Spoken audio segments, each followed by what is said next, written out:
हाँ जी, good evening.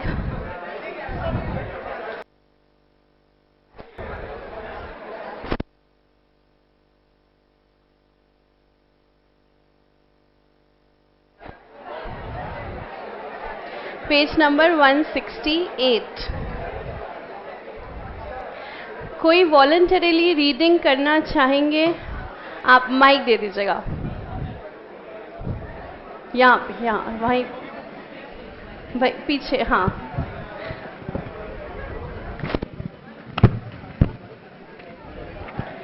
Page number 168, CCI।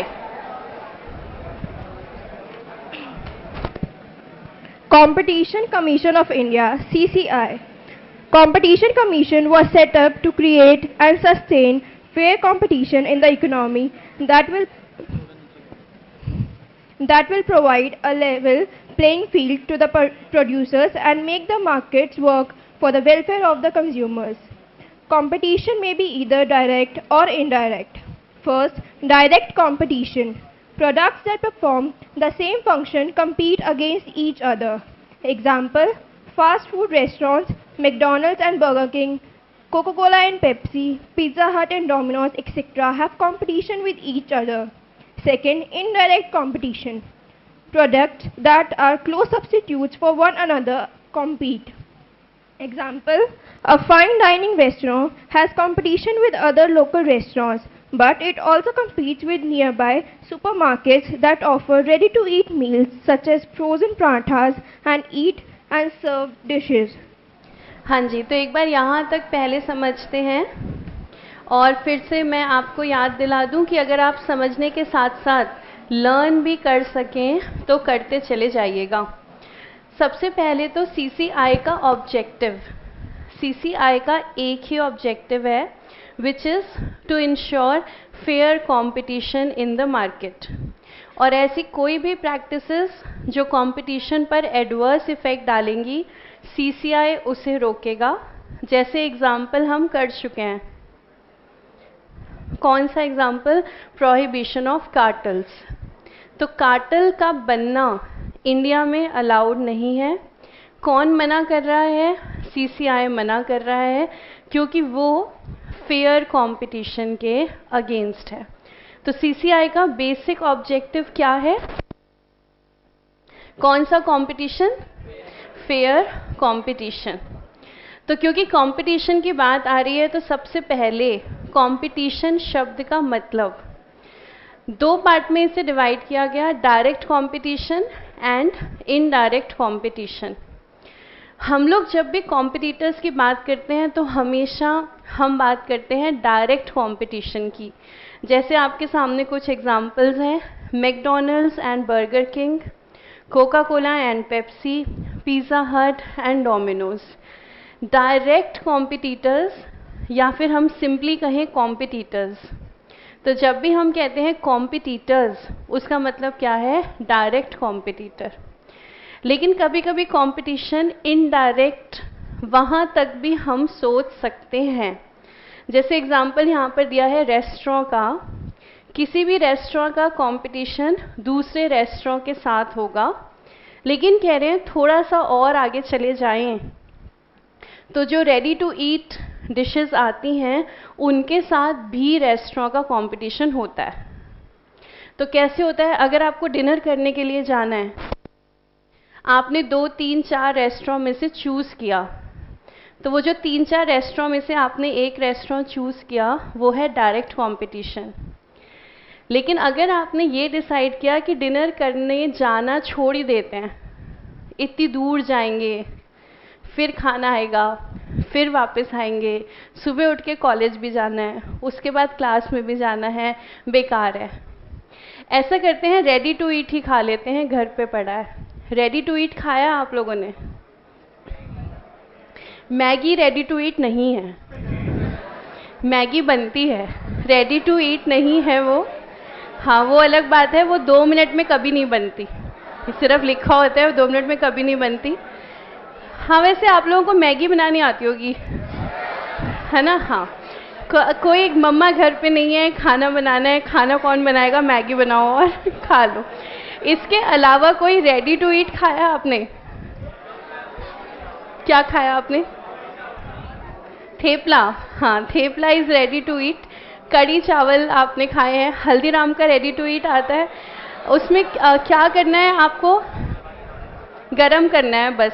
और boys तो ठंडा भी खा ले बिना गरम किए और अगर गर्ल्स नॉर्मली गरम कर लेंगे, गरम करना आता है, बॉयज़ इसमें भी छोड़ेंगे कि छोड़ो ठंडा खा लो। तो रेडी टू ईट में क्या है? पैकेट ओपन किया और आपने सीधा खा लिया। तो क्या हम कहेंगे रेस्टोरेंट का competition ready to eat food के साथ है? तो भाई ये है कि थोड़ा सा आगे चल के देखें तो है। डायरेक्टली तो कंपटीशन बाकी रेस्टोरेंट के साथ है, पर थोड़ा सा और डिटेल में चले जाएं तो रेडी टू ईट चीज़ों के साथ भी कंपटीशन है। और इस कंपटीशन को हम क्या कह रहे हैं? Indirect competition. जैसे अगर आपको हवाई जहाज में घूमना है, घूम चुके हो सब? तो कितने स्टूडेंट्स जा चुके हैं? अच्छा, कम ही हैं। और बाकी सब चले जाएंगे कब? सीए बनते ही। और अपने खर्चे पे नहीं, कंपनी के खर्चे पे। तो जब आपको हवाई जहाज से जाना है और आप चेक कर रहे हो टिकट्स, फ्लाइट टिकट्स, तो कंपटीशन किसके बीच में होगा? वो 3-4 एयरलाइंस जो ये सर्विसेज दे रही है। तो आप टाइमिंग्स देख रहे हो फ्लाइट की, आप टिकट का रेट देख रहे हो और आप कंपेयर कर रहे हो कौन से फ्लाइट की टिकट ली जाए। लेकिन अगर थोड़ा सा और आगे बढ़ें तो कहते हैं फ्लाइट का कंपटीशन ट्रेन के साथ भी है। डायरेक्टली नहीं है, इनडायरेक्टली है। क्योंकि जिसको भी फ्लाइट की टिकट कॉस्टली लगेगी लेकिन उसके पास टाइम होगा तो वो क्या कहेगा? फ्लाइट छोड़ो, ट्रेन से चलते हैं। लेकिन जिसके पास टाइम नहीं है वो फ्लाइट लेगा, पर जिसके पास टाइम है तो वो कहेगा छोड़ो, फ्लाइट टिकट बहुत ज़्यादा है, ट्रेन से चलते हैं।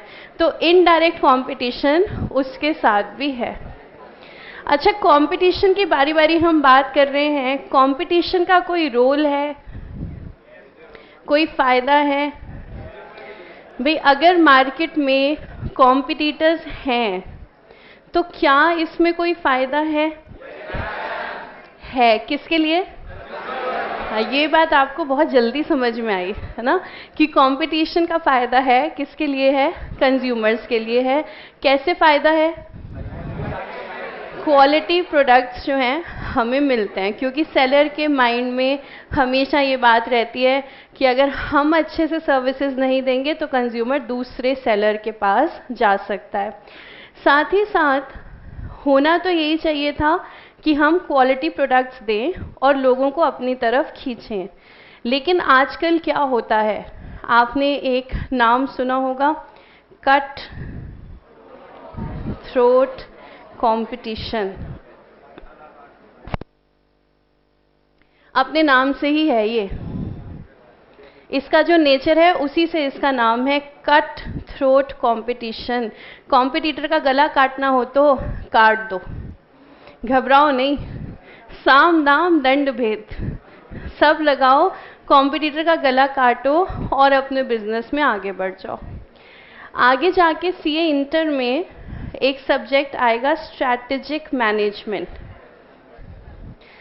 This subject is all about strategy. Strategy किस चीज़ की? अपने बिजनेस को ऊपर ले जाने की स्ट्रैटेजी। और उसमें कई स्ट्रैटेजी ऐसी आती हैं जो हमें ये भी सिखाती हैं, कट थ्रोट कंपटीशन। कोई दिक्कत नहीं, सामने वाले का नुकसान करो और खुद आगे बढ़ जाओ। कॉम्पिटिटर से डील करने के 2 तरीके होते हैं। आप कौन सा चूज़ करोगे वो डिसीजन आपका। भाई सपोज़ मैंने आपसे कहा ए और बी ये 2 लाइन हैं, 2 लाइन है, इन दोनों लाइनों में से ए को छोटा करना है। ठीक है, इन दोनों लाइनों में से ए वाली लाइन को मुझे छोटा करना है। तो आपको समझ में आ रही है बात? ए को छोटा करने के 2 तरीके हैं। एक तो क्या है, ए को ही काट दिया जाए, कट थ्रोट कंपटीशन, ए को ही काट दिया जाए। दूसरा तरीका, अगर हम बी को बड़ा कर लें तो ए अपने आप ही छोटी हो जाएगी। हमने ए को काटा नहीं, हमने बी को बड़ा किया, पर हमने बी को इतना बड़ा कर लिया कि ए अपने आप ही छोटी हो गई। तो कॉम्पिटिटर से कैसे डील करना है? या तो कट थ्रोट या तो उसको काटो। कॉम्पिटिटर को कैसे काटते हैं? कॉम्पिटिटर के अगेंस्ट एडवर्टाइजिंग करके, कॉम्पिटिटर की कमियों को बढ़ा चढ़ा के बता के कि आप वहाँ उनका प्रोडक्ट लेके क्या करोगे, आप हमारा प्रोडक्ट लो। कट थ्रोट कॉम्पिटिशन 90% यही चलता है मार्केट में, ऐसा ही होता है। और इसीलिए हम लोग बिजनेस एनवायरनमेंट वाले चैप्टर में ये बात पढ़ेंगे, average life span of any company in India. जैसे हम हमारी पढ़ते हैं ना लाइफ एक्सपेक्टेंसी, उसका मतलब इंडिया में एक इंसान कितने साल जिएगा, कितने साल जीता है? 66 ईयर्स लाइफ एक्सपेक्टेंसी है ना। अगर आप 75-80 के हो जाओ तो लोग गिनना शुरू कर देते हैं कि अब आप कब जाओगे ऊपर। तो average life expectancy 66 years individual की, ह्यूमन बीइंग की।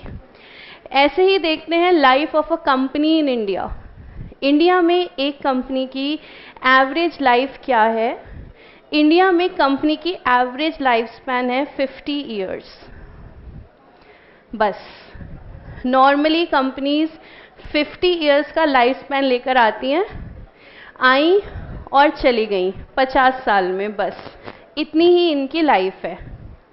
और इस एवरेज लाइफ स्पैन में देखो, ये एवरेज है, एवरेज का मतलब है मोस्टली आपको इसी ड्यूरेशन में मिलेंगे। मोस्टली का मतलब है जो मोस्टली जैसा काम करते हैं उनका मोस्टली जैसा ही रिजल्ट होता है। 90% लोग कट थ्रोट कॉम्पिटिशन पे चलते हैं, इसलिए 90% कंपनी 50 ईयर्स के लाइफ स्पैन पे ऑपरेट करती हैं। लेकिन इसी एवरेज लाइफ स्पैन में एक कंपनी 150 सालों से ऑपरेट कर रही है। कैसे पता आपको? अच्छा, मैंने ही बताया था। 150 ईयर्स भी, ड्यूरेशन भी मैंने बताई थी आपको। अच्छा, तो जो टाटाज हैं वो 150 ईयर्स से ऑपरेट कर रहे हैं, 150 साल हो गए। और आपको क्या लगता है कितने साल और चलेंगे? प्रेजेंट सिचुएशन देखें तो आने वाले 250-300 साल चले, कोई बड़ी बात नहीं है। इतना इनका इस समय जो बिजनेस है, जो कंपनी कर रही है, आने वाले 250-300 साल आराम से काम कर सकती है ये कंपनी, क्योंकि ये कंपनी इस कट थ्रोट में नहीं चल रही। ये कैसे चल रही है? अपने आप को इतना बड़ा कर दो कि सामने वाला खुद ही छोटा हो जाए। आपके सामान की क्वालिटी आप इतनी कर दो कि कस्टमर खुद ही बाकी चीज़ों को छोड़ दे अगर उसे लगता है उसे क्वालिटी नहीं मिल रही। जैसे आप में से तो अभी कोई फ्रीक्वेंट फ्लायर नहीं है, लेकिन अगर आपके पेरेंट्स हों, आपके घर में कोई हो जो रेगुलरली एयरलाइन सर्विसेज यूज़ करते हैं, आप उनसे पूछकर देखना, जो लोग रेगुलरली एयर ट्रैवल करते हैं वो जब एक बार विस्तारा एयरलाइन से ट्रैवल करते हैं उसके बाद दे से अब हम किसी और से ट्रैवल नहीं कर सकते। इसमें टाटाज ने ऐसा कुछ नहीं किया कि वो आपको आके कहें कि आपको किसी और से ट्रैवल नहीं करना, ऐसा कुछ नहीं किया। क्या किया? एयरलाइन ने सर्विसेज दी, आपने जर्नी करी 3-4-5 घंटे जितने की जर्नी है, आपने एक एक्सपीरियंस लिया और आपने महसूस किया कि ये जो एक्सपीरियंस हमें मिला ना, ये किसी और एयरलाइन से नहीं मिला। तो अगली बार जब फ्लाइट की टिकट बुक होगी तो फर्स्ट प्रेफरेंस किसको मिलेगी? विस्तारा, विस्तारा, विस्तार, बहुत सारी प्रोनाउंसिएशन है, इस एयरलाइन को जो है फर्स्ट प्रेफरेंस मिलेगी। तो आप में से क्योंकि बहुत सारे बच्चों को बिजनेसमैन बनना है, तो देखो दोनों चीज़ें आपके सामने हैं। ये भी बता रही हूँ मार्केट में 90% काम ऐसे ही होता है, और ये भी बता रही हूँ इसीलिए बिजनेस का लाइफ स्पैन 50 ईयर्स है। तो अगर आप अलग तरीके से करोगे, मेहनत बहुत है, एफर्ट बहुत है। किसी का गला काटना आसान है, वाकई में आसान है, और अपने आप को बड़ा करना मुश्किल है, एफर्ट थोड़ा ज़्यादा है, लेकिन जहाँ एफर्ट ज़्यादा है वहीं लॉन्ग टर्म की गेम भी है और आप मार्केट में इतने साल काम करोगे। तो कंपटीशन, ये जो बारी बारी शब्द आ रहा है, बहुत इंपॉर्टेंट है बिजनेसमैन की लाइफ में। तो ध्यान रखना है, डायरेक्टली भी कंपटीशन है, इनडायरेक्टली भी है। कस्टमर के लिए हमेशा फ़ायदेमंद है, बिजनेसमैन के लिए उसे कॉम्पिटिटर से हमेशा डील करना होगा। कोशिश क्या की जाए, उनको काटा ना जाए, अपने आप को बड़ा किया जाए। इसलिए हम एक टर्म पढ़ेंगे, बेंचमार्किंग। शायद कहीं आपने सुनी हो benchmarking. Benchmarking says to compare yourself with your competitors. आपको हमेशा कंपेयर करते रहना चाहिए कि आप क्या सर्विसेज दे रहे हो, वो क्या दे रहे हैं, लेकिन ऑब्जेक्टिव क्या होना चाहिए। अगर वो कोई ऐसी सर्विसेज दे रहे हैं जो आप नहीं दे रहे हो, तो आप उस सर्विस को देना शुरू कर दो। तो कॉम्पिटिटर के साथ कंपैरिजन सभी करते हैं, कुछ करते हैं उनको काटने के लिए और कुछ करते हैं उनकी अच्छी चीज़ें सीखने के लिए। जब हम उनकी अच्छी चीज़ें सीखना चाहते हैं, उस प्रोसेस को कहा जाता है बेंचमार्किंग। इसीलिए बेंचमार्किंग हम पढ़ेंगे, थ्रोट काटना हम नहीं पढ़ेंगे। वो आपको ज़िंदगी सिखाएगी और बेंचमार्किंग आपको एजुकेशन सिखाएगी कि कॉम्पिटिटर के साथ कंपैरिजन क्यों करना है, ताकि उनकी अच्छी सर्विसेज को आप भी अपने बिजनेस में डाल सको। ठीक है, फिर आगे चलते हैं। कंपटीशन एक्ट कौन पढ़ना चाहेंगे? माइक दे दीजिएगा, वहीं पे वहाँ दे दीजिए पहले। हाँ जी, competition act 2002। Competition Act 2002. The Competition Act 2002, as amended by the Competition Amendment Act 2007, follows the philosophy of modern competition laws. The Act prohibits anti-competitive agreements, abuse of dominant position by enterprises, and regulates combinations, acquisitions, acquiring of control and M&A, which causes or likely to cause an appreciable adverse effect on competition within India. The Competition Act 2002 has been enacted to prevent practices having adverse effect on competition, to promote and sustain competition, to protect the interest of consumers, and to ensure freedom of trade. With the enforcement of the Competition Act 2002, the MRTP Act 1969 shall stand repealed and the MRTP Commission shall be dissolved. The Competition Act 2002 provides for the establishment of Competition Commission of India and prescribes its duties, functions and powers. हाँ जी, तो इसमें सबसे पहले तो learn क्या क्या dates करनी है। एक तो कंपटीशन एक्ट कौन से ईयर में है, 2002। उसके बाद ये अमेंड हो गया है, चेंज हो गया है, कौन से ईयर में, 2007। तो प्रेजेंटली कौन सा एक्ट हम कहेंगे एप्लीकेबल है? दोनों ही एप्लीकेबल है, कंपटीशन एक्ट भी और कंपटीशन अमेंडमेंट एक्ट भी। कंपटीशन एक्ट आया है 2002 में। तो क्या इससे पहले कोई भी कंपटीशन को रेगुलेट नहीं कर रहा था? ऐसा नहीं है। इस एक्ट से पहले जो ऑर्गेनाइजेशन थी उसका नाम है MRTP। इसकी फुल फॉर्म है, वैसे ज़रूरत नहीं है आपको, monopolies restrictive and trade practices act. इसका नाम ही था मोनोपोली रिस्ट्रिक्टिव, मोनोपोली को रिस्ट्रिक्ट करना, मोनोपोलीज क्रिएट ना होने देना। ये था 1969 से। तो डेफिनेटली 2002 एक्ट आने के बाद MRTP act and MRTP commission is dissolved. Real life में कोई इम्पोर्टेंस नहीं, एग्जामिनेशन हॉल में बहुत इम्पॉर्टेंट है। कंपटीशन एक्ट से पहले वाली कमीशन MRTP कौन से साल में, 1969। फिर ये जो हमारी बॉडी है कंपटीशन कमीशन ऑफ इंडिया, ये किस एक्ट के अंडर इस्टेब्लिश हुई? कंपटीशन एक्ट 2002 के अंडर। अब इसके बाद वहाँ पर ऑलरेडी वैसे अंडरलाइन भी है, आप चाहें तो फिर से कर लें। Major function of competition act, the act prohibits. Prohibits का मतलब मना करना। Prohibits anti-competitive agreements, abuse of dominant position by enterprises, and it also regulates combinations. Combinations का मतलब है acquisition या फिर acquiring of control and all kinds of mergers and amalgamations. M&A standard short term होती है मर्जर्स एंड अमालगमेशन के लिए। तो ये एक्ट कोई भी ऐसा अग्रीमेंट जो कंपटीशन के अगेंस्ट जाता है उसे मना कर देता है, जैसे कि कार्टेल का बनना, इसने मना कर दिया। Abuse of dominant position by enterprise, abuse का मतलब गाली देना नहीं, अब्यूज़ का मतलब मिसयूज़, मिसयूज़ करना किस चीज़ को, अपनी पोजीशन को। कौन मिसयूज़ करेगा? डेफिनेटली जो नंबर 1 पे होगा, और कोई मिसयूज़ नहीं करेगा। जो है ही नहीं मार्केट में वो क्या मिसयूज़ करेगा?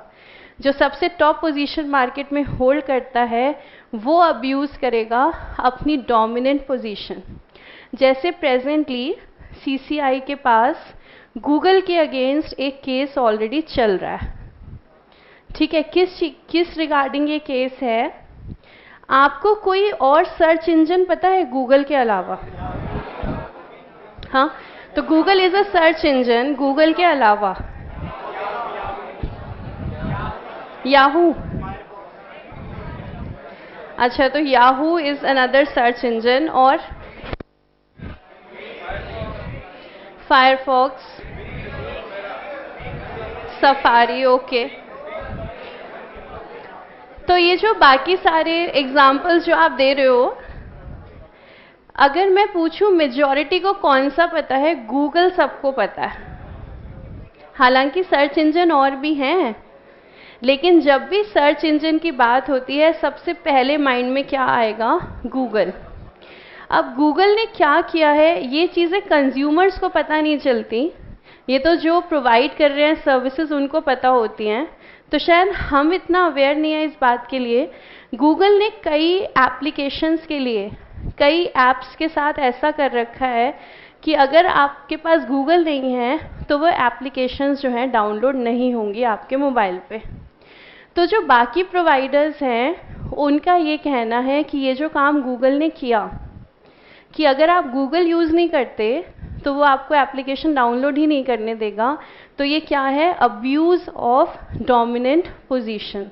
गूगल अपनी पोजीशन को क्या कर रहा है? मिसयूज़ कर रहा है, और इसलिए ये केस अभी चल रहा है, इसका डिसीजन अभी पेंडिंग है। तो सीसीआई इन सारे केसेस को हैंडल करेगा जहां एंटी कॉम्पिटिटिव अग्रीमेंट्स हैं, जहां अब्यूज़ ऑफ डोमिनेंट पोजीशन है, और जहां पर एक्विजिशन, जैसे अभी वॉलमार्ट ने एक्वायर किया फ्लिपकार्ट को, तो जब ये एक्विजिशन हुआ तो क्या हमें सीसीआई से भी परमिशन चाहिए? बिल्कुल चाहिए। ये इस पॉइंट का मतलब है। रेगुलेट्स एक्विजिशन मतलब जितने भी मार्केट में मर्जर होंगे, अमालगमेशन होंगे या कंट्रोल लिया जाएगा, हर चीज़ के लिए परमिशन किससे चाहिए होगी? कंपटीशन कमीशन ऑफ इंडिया से। फिर आगे चलें, सीसीआई कौन रीड करेंगे? हाँ, माइक दे दीजिएगा। Competition commission of India learn करना बेहद आसान है, जो कोशिश कर रहे हैं उन्होंने लर्न कर लिया होगा अब तक। The Competition Commission of India (CCI) was established by the central government on 14th October 2003. The Commission is a body corporate having perpetual succession and a common seal. CCI consists of a chairperson and 6 members appointed by the central government. The Competition Commission has been established for the accomplishment of the following objectives. First, to prevent practices having adverse effect on competition. Second, to promote and sustain competition in markets. Third, to protect the interests of consumers, and last, to ensure freedom of trade carried on by other participants in markets in India. हाँ जी, तो CCI देखो, competition act कब आया? 2002 में, और CCI कब establish हुई? 2003 में, और एग्जैक्ट डेट अंडरलाइन पहले से है, आप चाहें तो फिर से कर लें, 14 अक्टूबर 2003। CCI को क्या माना जा रहा है? Body corporate having a perpetual succession and common seal. ये सब तो आपने पढ़ा ही है, आप तो ज्ञानी हैं, कंपनीज एक्ट आपने पढ़ ही लिया है। और CCI की कॉम्पोजिशन, यहाँ कितने मेंबर्स हैं? 1 chairperson and 6 other members appointed by the central government. इस बॉडी का क्या काम है? फिर से सेम काम है, to prevent practices having adverse effect on competition. अगर ऑप्शन में लिखा हो to promote practices having adverse effect on competition, तो क्या वो हमारा आंसर होगा? नहीं, एक सिर्फ शब्द को चेंज किया, मतलब बदल गया। टू प्रिवेंट का मतलब है रोकना, प्रमोट का मतलब है बढ़ाना। तो CCI का काम क्या है? एडवर्स इफेक्ट जहाँ पर भी होगा उसे रोकना, और क्या बढ़ाना? To promote competition in markets, to protect the interest of consumers and to ensure freedom of trade carried on by other participants in markets in India। मतलब बाहर के भी कोई लोग अगर ऑपरेट कर रहे हैं तो वो फ्रीली ट्रेड कर सके, ये काम CCI का है। फिर आगे पढ़ेंगे role of CCI।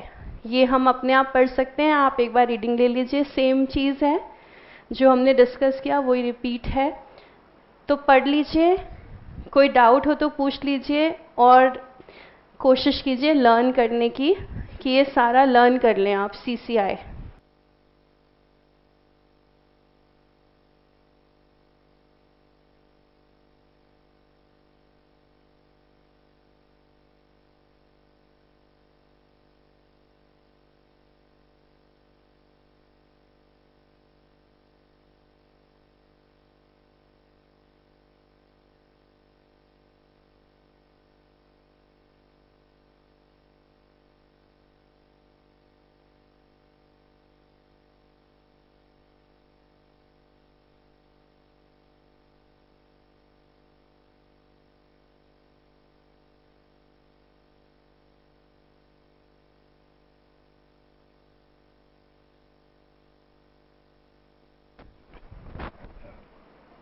Same cheese bar bar repeat हो रही है, fair and healthy competition, prevention of unfair practices, preventing abuse of dominant position.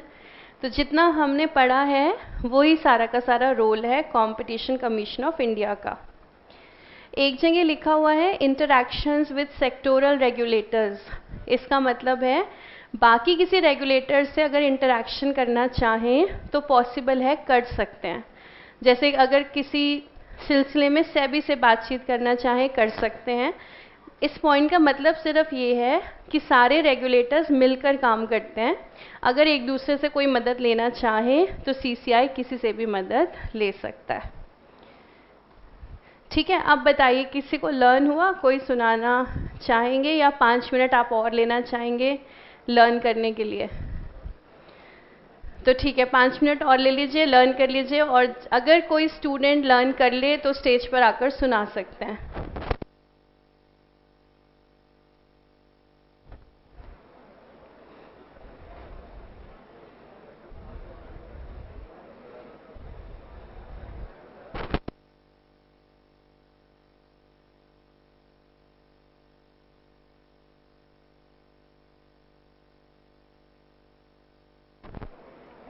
देखिए, जो मैंने आपको 5 मिनट दिया ना लर्न करने के लिए, इसमें आप अपने सच्चे दोस्तों को भी पहचान सकते हैं। अब मैंने 5 मिनट दिए लर्न करने के, तो जो सच्चे दोस्त हैं खुद भी लर्न करेंगे, दोस्तों को भी लर्न करने देंगे। बाकी दोस्त क्या करेंगे?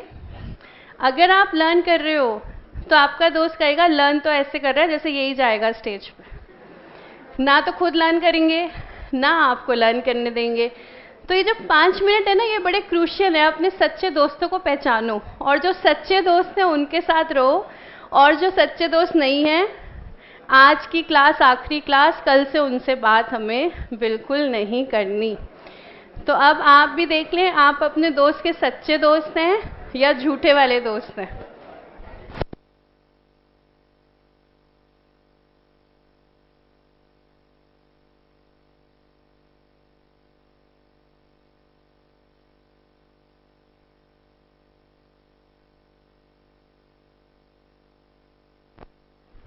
वो देखो धीरेन्द्र भैया, 2 झूठे दोस्त लगे हुए हैं बातों में। अब अगर तुमने बातें की तो मैं स्टेज पे बुलाऊंगी, दिखाएं तो सही झूठे दोस्त कैसे होते हैं।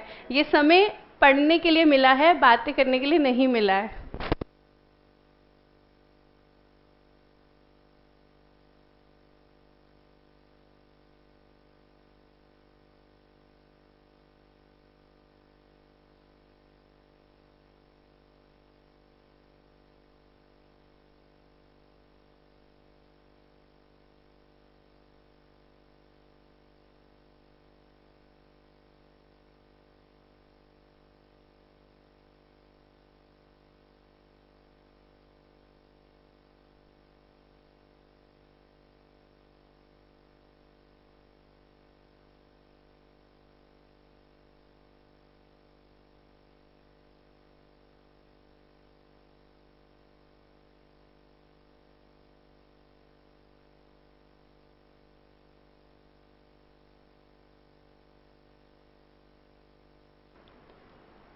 हाँ जी, कोई सुनाना चाहेगा? कोई तैयार है सुनाने के लिए?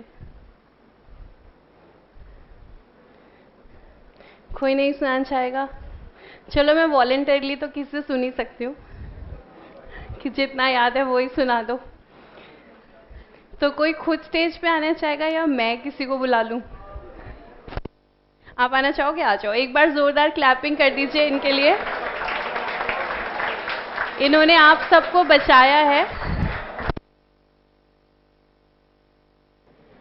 To provide benefits and welfare to the consumers, to make fair and healthy trade practices to lead to development of the country. Fair and healthy to implement कौन सा competition था? To implement competition policies for economic development of the country. Statutory bodies. Statutory, एक second. अच्छा, आपने role से start किया, आप starting से बताना चाहोगे? आपने सिर्फ रोल लर्न किया? सिर्फ रोल लर्न किया, अच्छा। और to interact with statutory regulators to form statutory laws. और एक और था कंपटीशन एक्ट का कोई पर्पस? कुछ प्रिवेंट करना, कुछ प्रमोट करना? Prevent cutthroat competition. चलिए कोई बात नहीं, आपने कोशिश करी, अब तो यहीं पे रुकना पड़ेगा, इसलिए प्राइज और चॉकलेट तो नहीं है, पर एटलीस्ट आपने कोशिश करी, तो थैंक यू जी। और कोई आना चाहेगा स्टेज पे? कुछ अच्छा अब तक लर्न कर लिया है तो आपके पीछे, आप तो शायद कल भी आए थे ना, गर्ल वो हैंड रेज करिए, आप आ जाइए। तो देखते हैं क्या हम थोड़ा लर्न करके कुछ सुना सकते हैं। और जो समझदार बच्चे हैं वो इस समय क्या करेंगे? लर्न करेंगे। और जो बुद्धू बच्चे हैं वो समय बर्बाद करेंगे। तो आप समझदार हैं या बुद्धू, ये आपको खुद तय करना है।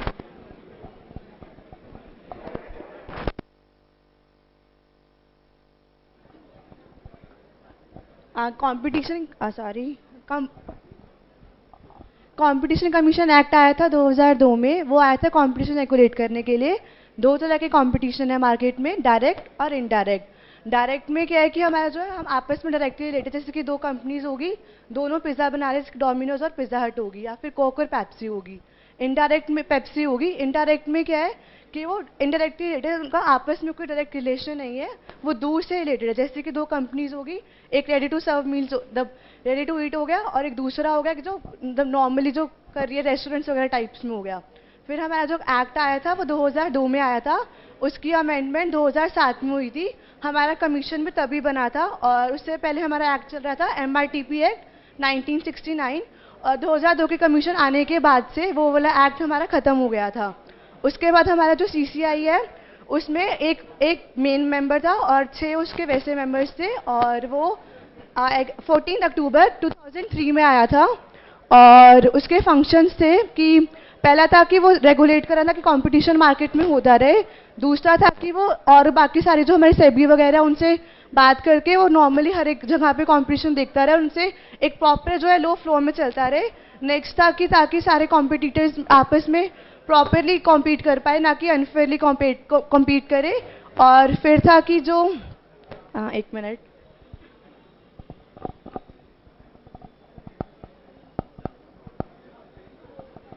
आप एक बार रीड कर सकते हो, कुछ हेल्प लेना चाहे ले सकते हो और फिर वापस बता सकते हो। ये भी पॉइंट मिस हो गया मैम। ये तो मैंने कहा था ना कि अच्छा ये जो एंटी करप्शन।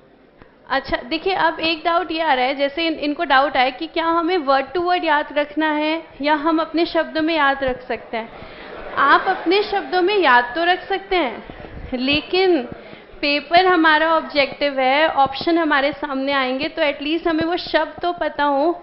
अगर हमें शब्द पता होंगे तभी हम आंसर मार्क कर पाएंगे।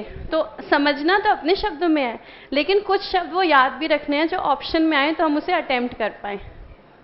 ठीक है, अभी तो कोई बात नहीं, आप अपने शब्दों में बताओ। एक बार लास्ट। अच्छा, एक बार और देखोगे।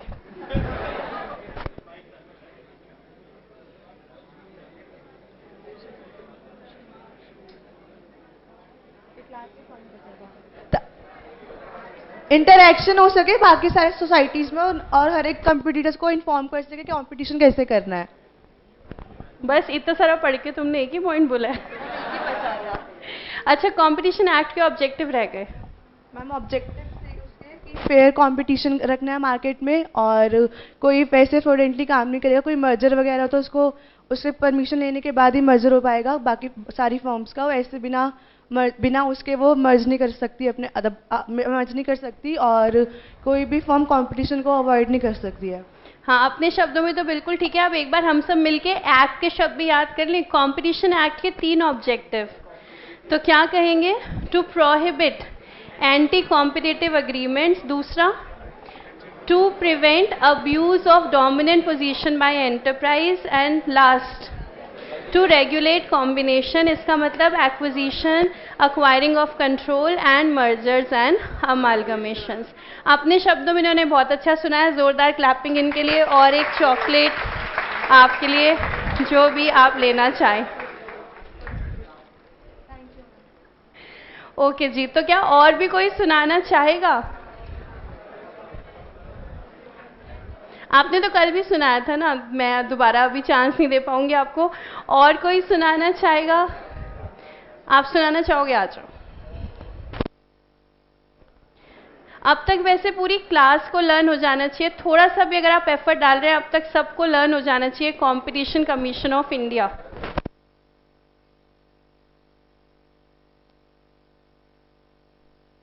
The Competition Commission of India was established on 14th October 2003, and it was basically formed to ensure a fair competition in the markets. And the competition in the markets is divided into 2 parts, that is direct competition and indirect competition. The direct competition refers to the competition of same type of goods which follow the same functions, and indirect competition is competition among very close substitutes which are not actually performing the same functions but can be competitive to a long extent. The Competition Act was came into existence in 2002. Before that, there was MRTP Act 1969, and it was finally amended in 2007. The aims of Competition Act were to prohibit all the anti-competition activities going on, and to also promote fair competition in the markets, and to regulate mergers, acquisitions, and amalgamations. The Competition Commission of India has roles to promote activities which lead to fair competition, and to prohibit the activities which are against having adverse effect on the fair competition in the markets. It also promotes economic policies which lead to consumer welfare. Moreover, the Competition Commission of India has a role to maintain interactions between the sectoral regulators of the country. अच्छा, CCI की date और इसके features? 14th October 2003, and features are it basically works for the protecting. इसे company मानते हैं, firm मानते हैं? It is a body corporate. It has a separate legal entity and also a perpetual succession. Perpetual succession and common seal. और इसमें कितने members होते हैं? 1 chairman and 6 members which are elected by the central government. Very good भाई, जोरदार clapping हो जाए। सब कुछ आपने सुना दिया है और आपको मिल रहा है cash prize 500 rupees. Very good, keep it up. देखिए, ज़िंदगी में छोटे छोटे मौके होते हैं। कैश प्राइज़ यहाँ से ले जा कर के आप पेरेंट्स के हाथ में रखो, अपनों के हाथ में रखो, खुशी अलग ही होती है। इसलिए जब मौका मिलता है कैश प्राइज़ लेने का, उसे जाने देना नहीं चाहिए। बताइए, क्या इतना मुश्किल था इसको लर्न करके सुनाना? कह रहे हो यस? इतना मुश्किल नहीं था। वैसे भी देखो, पेपर के लिए तो हमें लर्न करना ही है। इन एनी केस हम कैसे भी मेहनत करके लर्न करेंगे। तो अगर क्लास में मौका मिलता है तो मौके को छोड़ना नहीं चाहिए, लर्न कर लेना चाहिए। फटाफट 10, 15, 20 मिनट लगाओ, लर्न करो और यहाँ पर स्टेज पर आकर के सुना दो। चलो, ये मौका गया, कोई बात नहीं, आगे मौके बहुत आएंगे सुनाने के। और अभी हम आगे बढ़ रहे हैं। आपने ऑर्गेनाइजेशन उम्मीद है पढ़ ली होगी, insurance regulatory and development authority of India. कल मैंने होमवर्क दिया था आपको। नो कहना बहुत गलत है। मैंने कल ही आपको कहा था कि आपको इसे पढ़ कर के आना है और आपको RBI भी पढ़ के आना है, जिसके चक्कर में मैंने आपको और कोई होमवर्क नहीं दिया। वो तो आपने बड़ी खुशी खुशी ले लिया कि और कोई होमवर्क नहीं है। और ये जो 2 पढ़कर आना था, आपकी आवाज़ से मुझे लग नहीं रहा कि आप पढ़ के आए हो। पढ़ के आए हो? अच्छा, अच्छे बच्चे पढ़ के आए हैं और कम अच्छे बच्चे पढ़ के नहीं आए। तो जो पढ़ के आए हैं उन्हें कोई डाउट है IRDAI में? डाउट शायद इसमें कोई नहीं होगा। इम्पॉर्टेंट चीज़ें देखिए, अंडरलाइन करेंगे। सबसे पहले तो ईयर, तो फर्स्ट पैराग्राफ और 3rd line, the act was constituted under insurance regulatory and development authority act 1999। उसके बाद नेक्स्ट पैराग्राफ पूरा अंडरलाइन करेंगे। IRDA act 1999 allows private players to enter the insurance sector in India besides a maximum foreign equity of 26%. However, the insurance bill passed in July 14 raised the FDI limit in insurance sector to 49%. FDI term बहुत common है। FDI का मतलब है foreign direct investment. इसका मतलब है हमारी company के शेयर्स क्या हम फॉरेनर्स को बेच सकते हैं? अगर हम बेच सकते हैं तो उसे हम कहते हैं FDI। तो कंपनी में जिसके पास 51% शेयर्स होते हैं, तो हम यही मानते हैं कंट्रोल मैक्सिमम जो है इसके हाथ में है। तो अब फॉरेनर्स को हम कितने परसेंटेज शेयर सेल कर सकते हैं, ये कभी हमारी इच्छा नहीं होती, ये हमेशा एक्ट्स बताते हैं। तो अब यहाँ पर बात हो रही है इंश्योरेंस कंपनी की। इंश्योरेंस कंपनी में अगर फॉरेनर्स शेयर लेना चाहें तो 1999 वाले एक्ट से अलाउड था 26% शेयर होल्डिंग फॉरेनर्स की हो सकती है। उसके बाद इसे चेंज कर दिया गया, कौन से साल में? 2014 में। और फॉरेनर्स की शेयर होल्डिंग 26 से बढ़ा करके अलाउ कर दी गई 49। 49 पर रुकने का क्या कारण है? बस इतना ही कि कंट्रोल इंडियन प्लेयर्स के हाथ में रहे, फॉरेन इन्वेस्टर्स 49 पर रुकेंगे। परसेंटेज है 49, ईयर है 2014। देखो 44 कॉमन है, याद करना आसान है। 49% कौन से साल में हुआ है? 2014 में। और आगे की लाइन पढ़ के आपको खुशी होगी, जो सारी ड्यूटीज़ और पावर्स हैं वो कौन से सेक्शन में है? Section number 14। तो सेक्शन भी 14 है, साल भी 2014 है, परसेंटेज 49, 26 to 49। इसके अलावा ये सारे फंक्शंस इंश्योरेंस से रिलेटेड हैं, सिंपल फंक्शंस हैं। फिर हम आगे चल रहे हैं नाबार्ड की तरफ।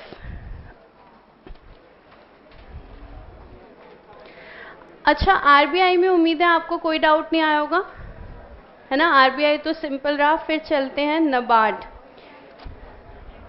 नाबार्ड से पहले हम कुछ क्वेश्चन सॉल्व करते हैं, उसके बाद नाबार्ड पढ़ेंगे। तो पेज नंबर 172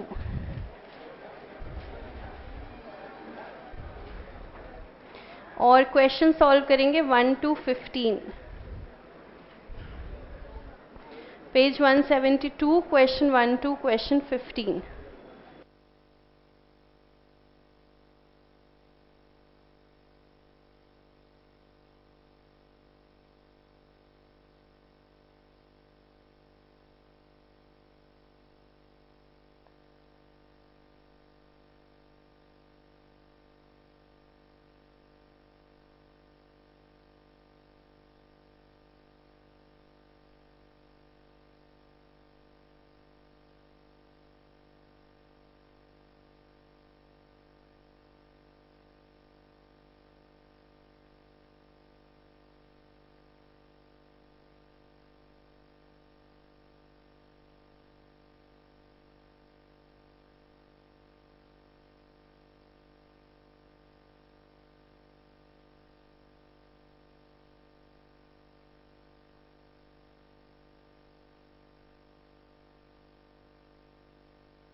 हाँ जी, स्टार्ट करें।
हाँ जी, आप स्टार्ट करें. Question number 1. Aspiration. Second, third, fourth, fifth, six. अच्छा, फिफ्थ पे एक बार रुकते हैं. क्वेश्चन नंबर फिफ्थ में अब देखिए, कुछ स्टूडेंट्स करेंगे आंसर बेसिक्स और कुछ करेंगे कॉन्फिडेंस. दोनों ही स्टूडेंट्स ठीक हैं, दोनों का ही आंसर ठीक है. हम मॉड्यूल के साथ चल रहे हैं और आंसर ले रहे हैं बेसिक्स. तो इसमें कोई झगड़ा नहीं, कोई बहस नहीं. Who regulates currency in country? Reserve bank of India. मैंने पहले ही कहा कोई झगड़ा नहीं, कोई बहस नहीं. आप कहेंगे कंट्री का मतलब कोई भी कंट्री है. मॉड्यूल सेज कंट्री का मतलब है इंडिया. जब हम इंडिया में बात कर रहे हैं तो इंडिया है, तो answer is basics. Then question number 6. 7th, 8th, 9th, 10th, 11th, 12th. तुमने कर दिया एस्पिरेशन बिना पढ़े. Question number 12th answer is aspiration. 13th, अच्छा ये भी कर दिया, very good. Aspiration. 14th, confidence. 15th, confidence. तो पहले हम नबार्ड थोड़ा सा पढ़ लेते हैं, छोटा सा है, उसके बाद बैलेंस क्वेश्चन कंप्लीट करेंगे.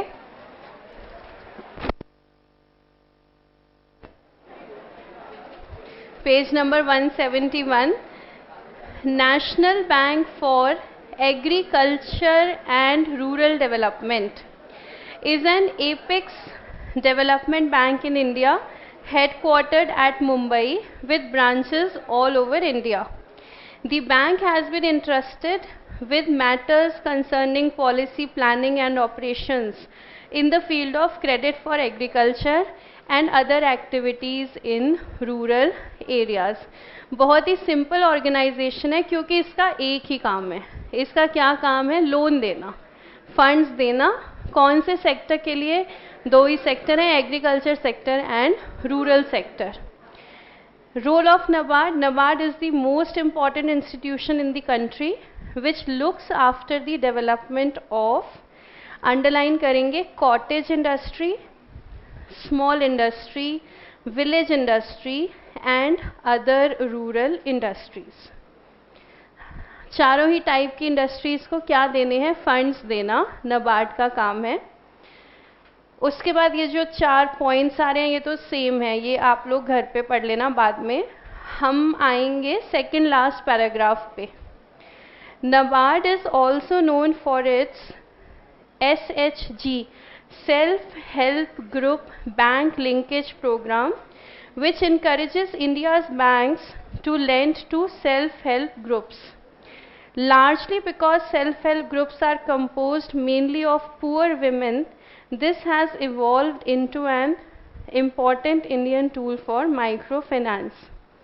ये जो सेल्फ हेल्प ग्रुप प्रोग्राम है ये बहुत ज़्यादा सक्सेसफुल प्रोग्राम है. ये उन गाँवों में कंडक्ट किया जा रहा है जहाँ पे बैंक्स नहीं हैं. जहाँ पे बैंक्स नहीं हैं वहाँ पर एक ग्रुप बना दिया गया है लोगों का, और वो ग्रुप कैसे ऑपरेट करता है? बैंक की तरह. उस ग्रुप को आपको पैसे देना है, वो आपके सेविंग्स अकाउंट मेंटेन करेगा, बदले में इंटरेस्ट देगा. उस ग्रुप से आप लोन ले सकते हैं और उन्हें आपको इंटरेस्ट और लोन पे करना है.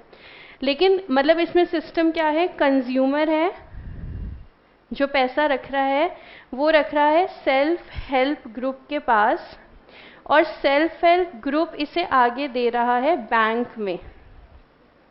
मतलब कनेक्शन बैंक और कस्टमर का ही है, सिर्फ बीच में एक इंटरमीडियरी है सेल्फ हेल्प ग्रुप.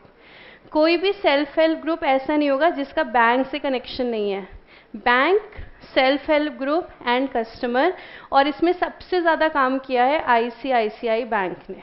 सबसे ज़्यादा सेल्फ हेल्प ग्रुप्स में ICICI ने काम किया है. जगह जगह NABARD की मदद की है कि छोटे शहरों में जहाँ पे बैंक्स नहीं हैं वहाँ पे इन ग्रुप्स के थ्रू लोगों को बैंकिंग सर्विसेज प्रोवाइड कर सकें. ठीक है, ये छोटी सी ऑर्गेनाइजेशन है नाबार्ड। फिर बैलेंस क्वेश्चन कंप्लीट कर लेते हैं हम। Question number 16 to 25।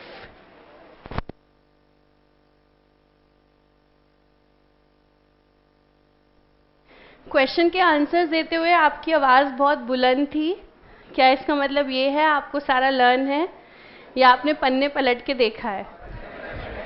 ये कितने खराब हो, पन्ने पलट के देखा। चलिए बैलेंस भी कंप्लीट कर लीजिए 16 to 25।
हाँ जी, करें स्टार्ट।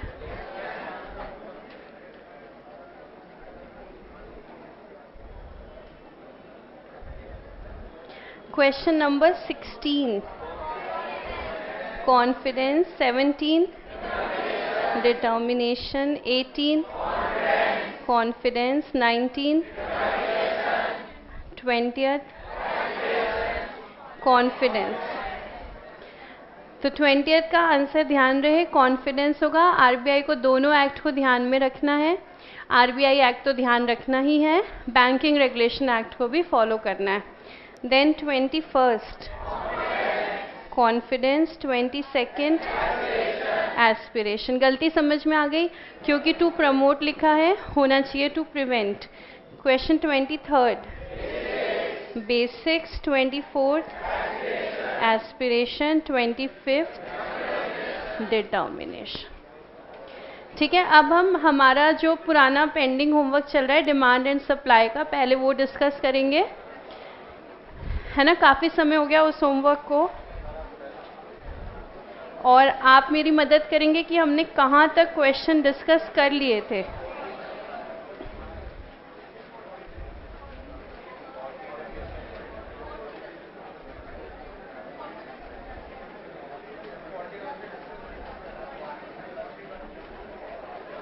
डिमांड एंड सप्लाई 40 तक हमने डिस्कस कर लिए थे, और आपका होमवर्क था 60 तक।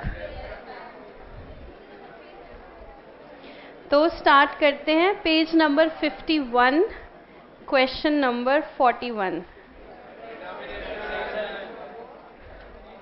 विच of the following statement is incorrect? अच्छा, वो तो 40th, sorry 41st answer is determination, 42nd confidence, 43rd aspiration 44, confidence 45, aspiration 46, determination 47, determination 48, basics. Elasticity तो हमेशा degree of responsiveness of quantity to change in price. Then question 49, determination 50th, basics. If the demand for inferior goods is falling, then the income elasticity is negative. Then question 51st, basics. 52nd, basics. 53rd is determination. इन सारे goods को मिला करके हम conspicuous goods भी कहते हैं. Then question 54, confidence. 55, basics. Budget line के below हैं, यानी कि हम सारी इनकम स्पेंड नहीं कर रहे। 56, बेसिक्स। देखिए और कोई आंसर नहीं हो सकता। एस्पिरेशन में सिर्फ डिज़ायर है, कॉन्फिडेंस में सिर्फ विलिंगनेस है, डिटर्मिनेशन में सिर्फ एबिलिटी है, तो तीनों में से कोई आंसर नहीं बनेगा। Answer is basics. Then question number 57 is an out of course question. इसका कोई रेफरेंस हमारे मॉड्यूल में नहीं है, तो 57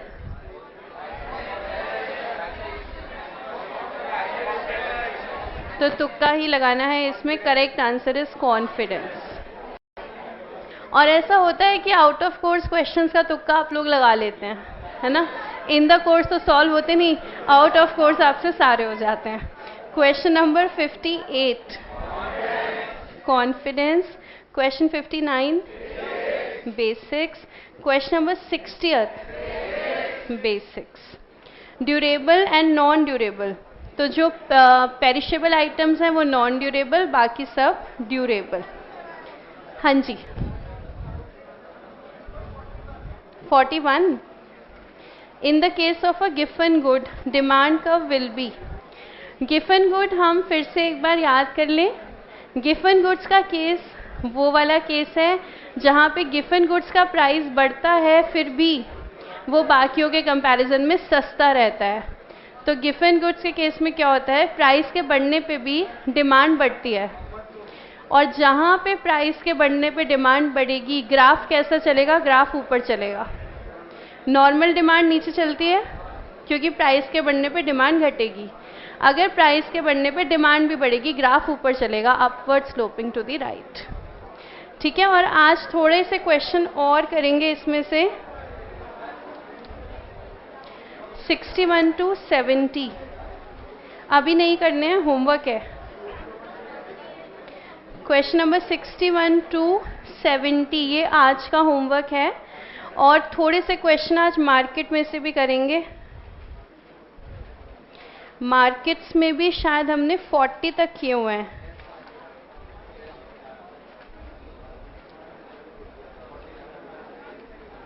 तो मार्केट में आज करेंगे 41 से 55। टोटल 25 क्वेश्चंस हैं। 15 मिनट मेरे ख्याल से मैक्सिमम आप लोगों को लगेंगे ये क्वेश्चन करने में। ठीक है, ये आज का होमवर्क है। तो कल मिलेंगे। Thank you so much and keep smiling.